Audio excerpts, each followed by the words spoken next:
An Iraqi interpreter once told me, and I cannot say his last name because he's, as far as I know, still alive, and if I say his last name, it could affect him or his family. But his first name was Jarjis, and he said to me an old Iraqi proverb which was, "No matter the barking of the dogs, the caravan marches on." Caravan.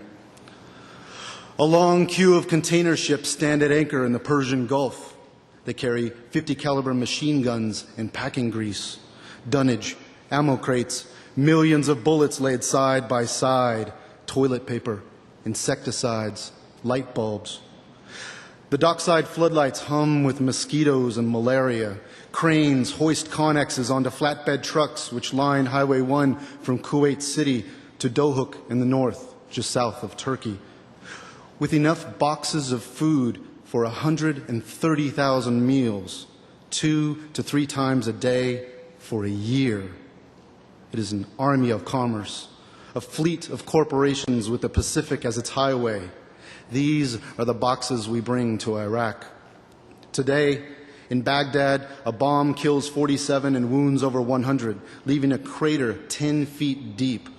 The stunned gather body parts from the roadway to collect in cardboard boxes, which will not be taped and shipped to the White House lawn, not buried under the green sod thrown over, box by box emptied into that rich soil in silence while a Marine sentry stands guard at the National Monument, tomb of the unknown, our own land given to these, to say, if this is freedom, then we will share it.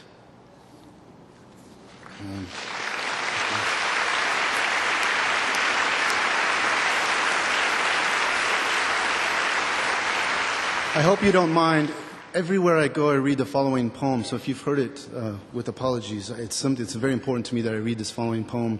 When we came back from Iraq, we were on a parade field, the entire brigade, and our colonel came out and gave a speech. And as he was giving that speech, he asked for a moment of silence while he listed the names of those who did not come back with us. But he did not say the name of Private Bruce Miller, Private First Class Bruce Miller, who was in the 2nd Squad, Bravo team. He was a saw gunner, a machine gunner, and I was in 3rd Squad. And I feel to this day that erasure was done because his death was perceived as not being a soldier's death. But I would argue that it was very much a soldier's death. And if in some small way my sharing this with you today helps to right what I feel was a wrong, then this is worth it. Eulogy. It happens on a Monday at 11:20 a.m.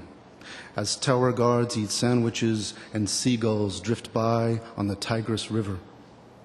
Prisoners tilt their heads to the west, though burlap sacks and duct tape blind them. The sound reverberates down concertina coils the way piano wire thrums when given slack. And it happens like this. On a blue day of sun, when Private Miller pulls the trigger to take brass and fire into his mouth. The sound lifts the birds up off the water. A mongoose pauses under the orange trees. And nothing can stop it now, no matter what blur of motion surrounds him, no matter what voices crackle over the radio in static confusion, because if only for this moment the earth is stilled. And Private Miller has found what low hush there is down in the eucalyptus shade, there by the river. Thank you very much.